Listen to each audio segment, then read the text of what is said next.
I remember in the early days of trying to bring technological change in, biggest resistance with one or two members of staff who were very comfortable in the way they're operating. And once you sort of bring them on the journey, or you redeploy people, then that kind of works. Now it is, yes, it's outside. It's, people expect us to be able to do it, and that's it. If we don't meet those expectations, we're going to be gone. Yeah, and that also it relates to an interesting question. So, something I hear time and time again at discussions and panel shows is, okay, I'm here, I'm partnering a practice, I'm hearing what you're saying, but how on earth do I get there? There's all this great technology out there, but as a partner in a practice, I don't quite understand it, let alone trying to figure out how I confidently advise my clients on this. But there's a very good chance there's people in your practice who do. And how can you start to engage other people in your firms and start to talk to them about what their ideas are for technology and changing service expectations? Because if there's somebody sat in your office in their mid-20s, there's a good chance that they're going to represent your customers' attitudes in the next few years. And I think you are touching on what a really great point is about how do we identify the talent that needs to come into our practices. We have traditional ways about how we recruit people, and we train them to be auditors. It doesn't matter what they've studied. It might be history, it might be geography, it might be accounting, it might be economics. But actually, what about the kid who's 18? Might not be very academic, but boy can he code, or she can code. Yeah. Actually, you could do something really clever, can't you? Right, I need to put some parameters around this, but have a go at making something for us. And I think there's a real challenge for us as professionals about how we get these new skills into an old profession, because we have to keep evolving. And that's something that I've really become alert to, I think, over the last 2 or 3 years. Thinking, why are we trying to do this? I mean, even if we take it off just the pure kind of way we do services, we've all got marketing teams and we try to do something.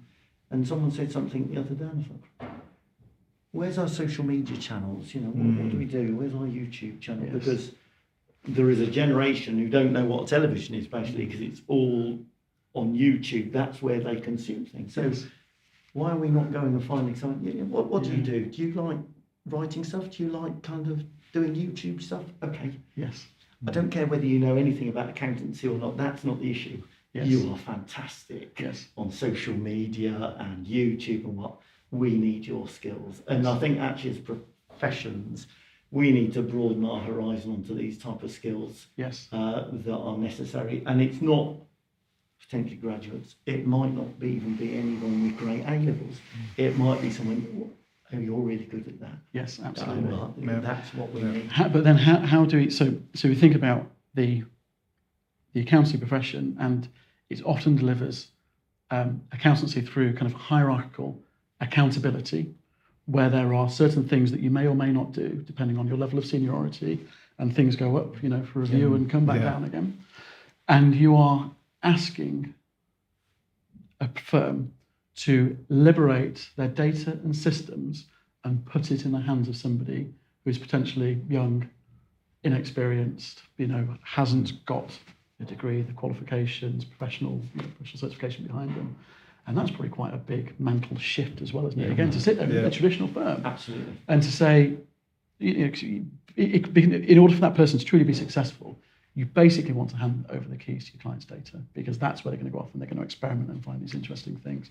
And I can't imagine there's many people sitting there in practice who get excited about doing that. There's probably more anxiety in there than there is excitement. So that'd be quite an interesting thing to reconcile. How do you foster and encourage innovation in a profession which is about, accounting? It's about, it's a massive cultural shift, isn't it? It's not one that happens overnight. And I think a lot of practices come out, we're already on a journey in that direction, but there's a long way to go yet. Yes, absolutely. But also in terms of hiring people, the next generation of accountants.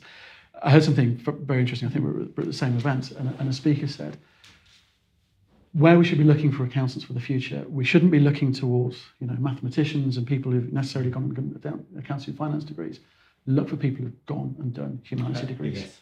because it's all about understanding people. It's about those connections, and you want to sit there and advise people. Yeah. And that is a human to human thing that is happening. And that comes from, fine, you need to have kind of confidence in your ability to interpret numbers.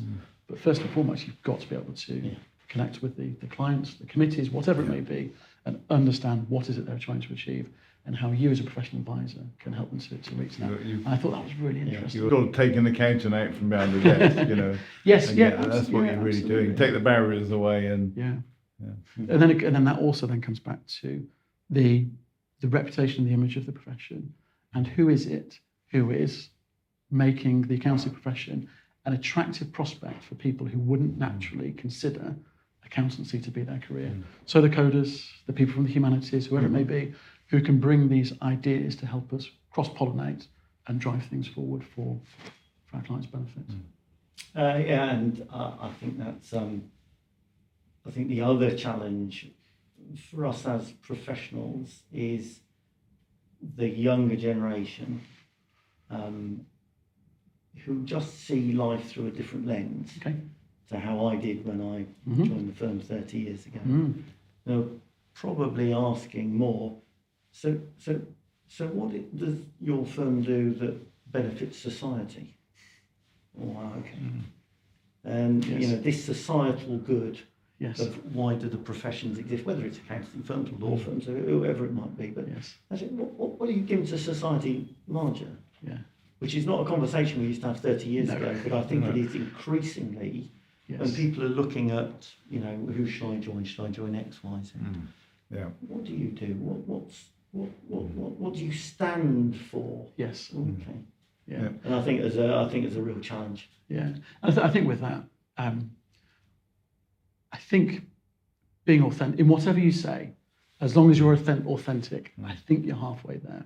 Because it's one thing for you to be an audit firm who looks after a particular type of client and pretends that you're something else, and that you're about, having fun in a particular, segment and giving back, whatever it may be, when actually what you're passionate about is making sure that other people can have trust in other mechanisms, companies, whatever it may be. And that's okay. It's a value, and you just need to express that in a way where you're authentic and preferably with passion. Yes. And you communicate that message.